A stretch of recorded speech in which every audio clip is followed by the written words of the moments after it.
What's happening, y'all? Welcome inside the Fantasy Stock Exchange. Bush coming at you solo today, as I always do on Tuesdays with my trade targets, my biggest buy lows and sell highs for week 8 of fantasy football. As you guys know, as I do every Tuesday, I talk about 5 buy lows and 3 sell highs. Usually I talk about elite players because that's how you get ahead in fantasy. So if you guys enjoy this video at any point, as always, hit the like button. It looks like this helps us out tremendously, helps us grow. Comment any of your thoughts down below and subscribe to the channel if you are new. We are trying to hit 10,000 subscribers by January 1st this year. So hit the subscribe button if you haven't already done so. We're going to hit the intro and then we're going to get right into this.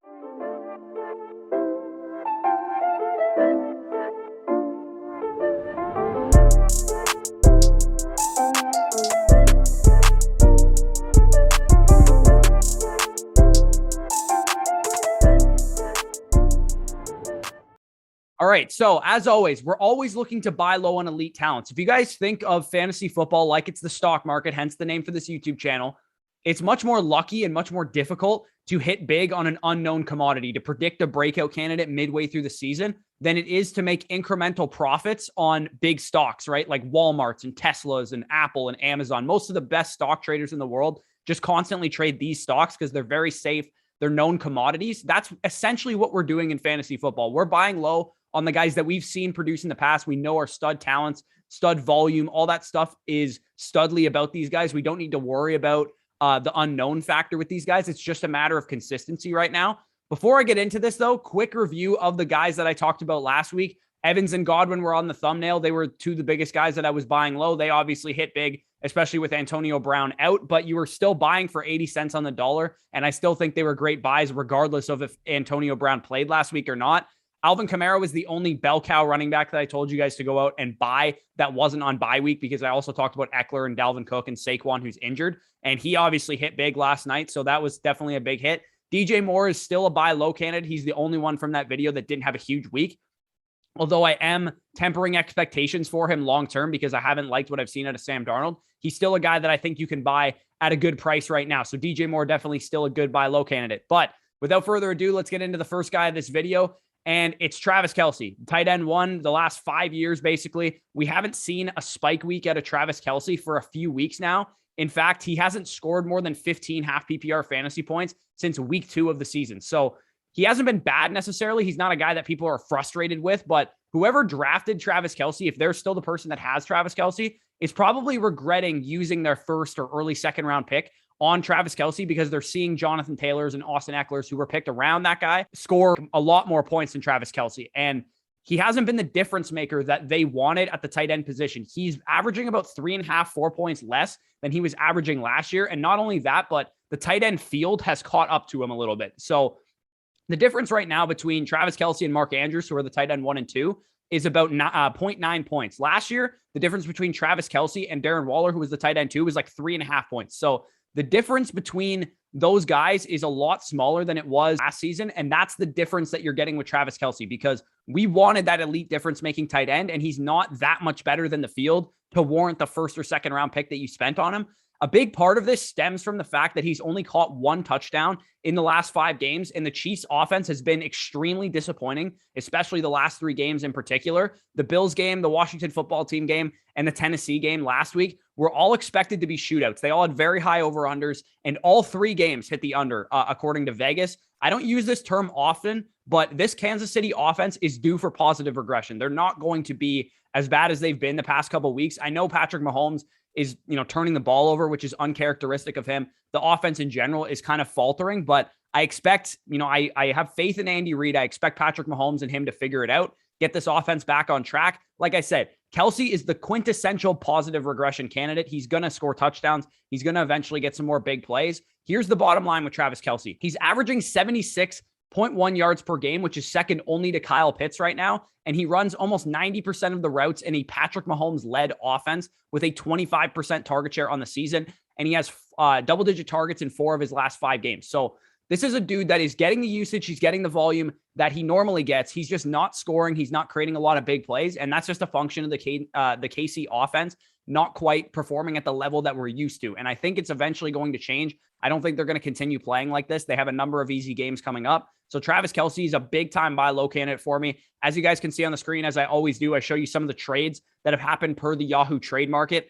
Travis Kelce for Noah Fant and Keenan Allen. Again, give me Travis Kelce there. Travis Kelce and Chase Edmonds for Jonathan Taylor. I'll take Travis Kelce side there. There's a number of trades that you can pull off involving Travis Kelce. I think he's a perfect like package deal type of trade, or a 2-for-1 if you wanted to take, two wide receivers that are performing right now. Maybe you could take like Marvin Jones and Adam Thielen and try and get up to Travis Kelce.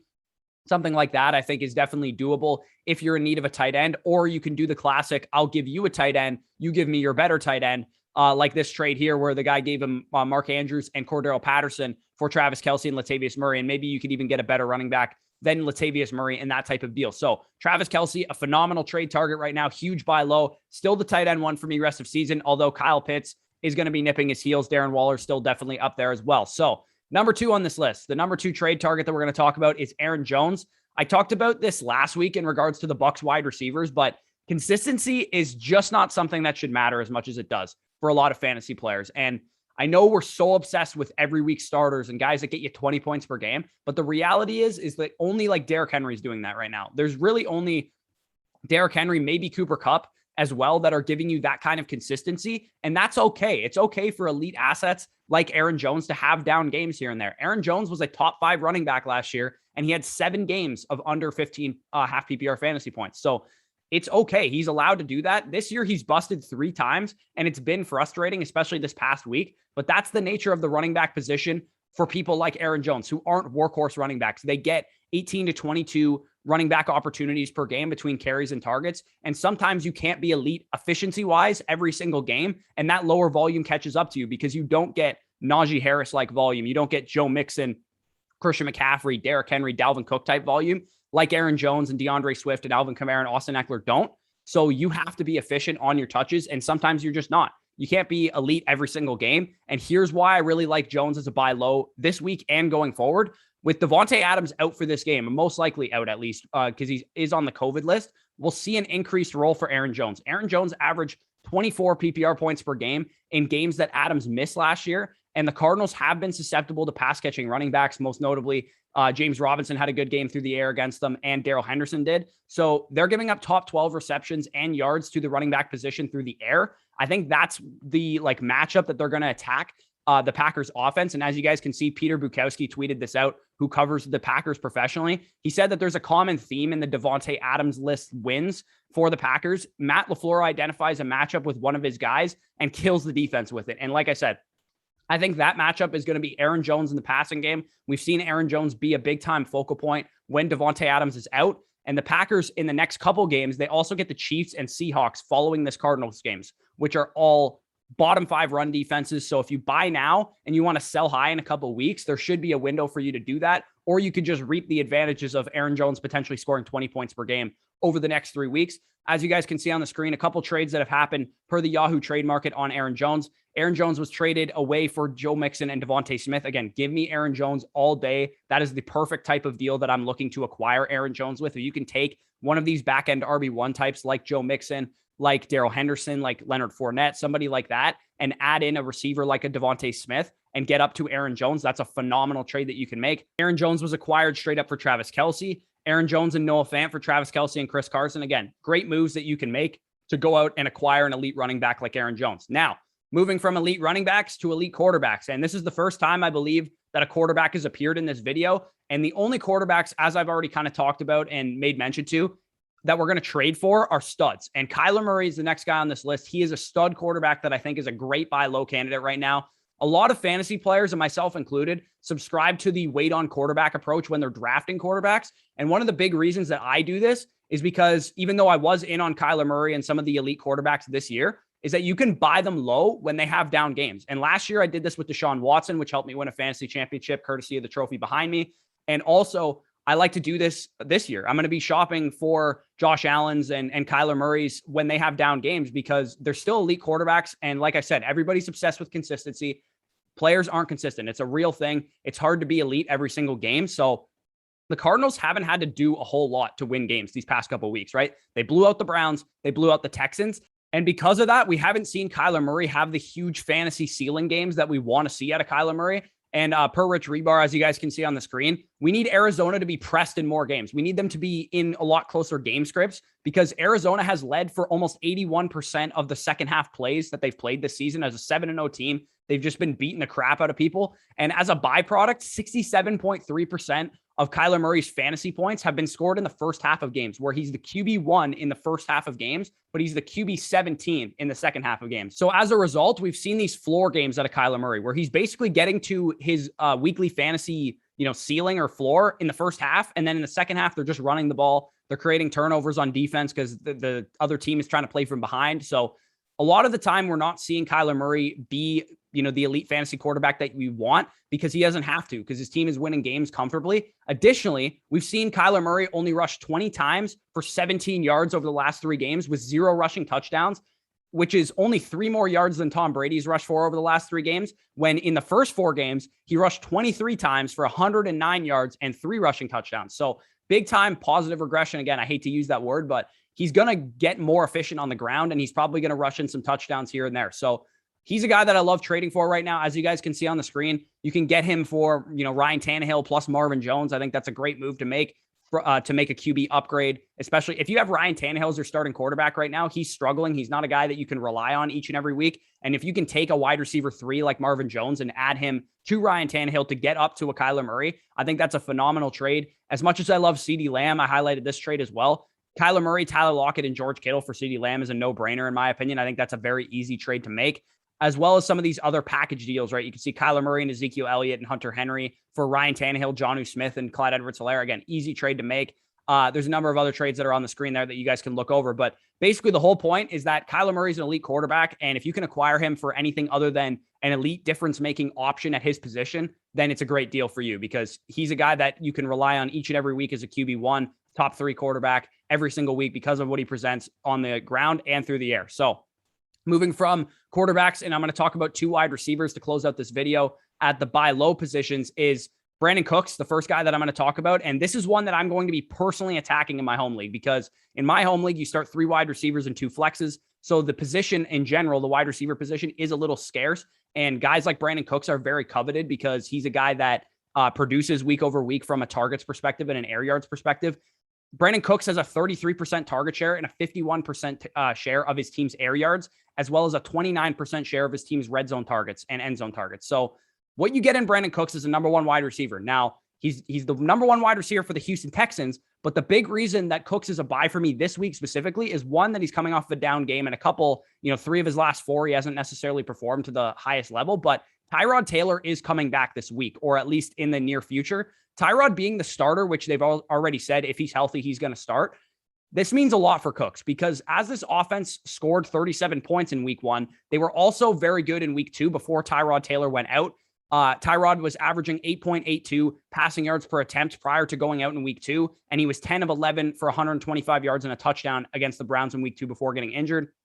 Of course, he had a great game in week 1 against the Jags as well. So he makes this offense more competitive. He makes this offense better, which raises the floor of a guy like Brandin Cooks. It also increases his ceiling as well, because Tyrod is a better deep passer than a 3rd-round rookie quarterback like Davis Mills, who had like 13 collegiate starts. So as we saw play out when Cooks had a long touchdown in week 1, this is a guy that can get his ceiling and floor increased by the fact that Tyrod Taylor is back. And I think this is an every week wide receiver 2 in fantasy based on the usage that we're seeing. And if this offense gets any better, which I think it will with Tyrod Taylor, that only helps Brandin Cooks as well. So as you guys can see on the screen, Brandin Cooks was traded straight up for Darnell Mooney, James Conner, Antonio Gibson, which I think is a little bit closer. Darrell Henderson was traded away for Chris Godwin and Brandin Cooks. Again, give me that Brandin Cooks side easily. Brandin Cooks and Marvin Jones for Mike Davis. I don't even know what that guy's thinking. Brandin Cooks straight up for Kareem Hunt. I think that's a very realistic trade. Michael Carter as well. So if you could acquire Brandin Cooks for any of the guys that I just mentioned, or anybody relatively in that same value tier, I think that's a great move for you. Moving on to the final guy that we're going to talk about as a buy low in this video. That's T. Higgins, wide receiver for the Cincinnati Bengals. The biggest reason I'm buying into T. Higgins is because of what we've seen from the Bengals the past couple of weeks. The Bengals situation neutral pass rate plus or minus 7 points. So what that means basically is that they're either leading by 7 or losing by 7. So the game is close. They're not, getting blown out or blowing the other team out. First 3 quarters of the game. So before they get to the fourth quarter, when usually whatever team is winning is going to skew run or pass depending on the game script.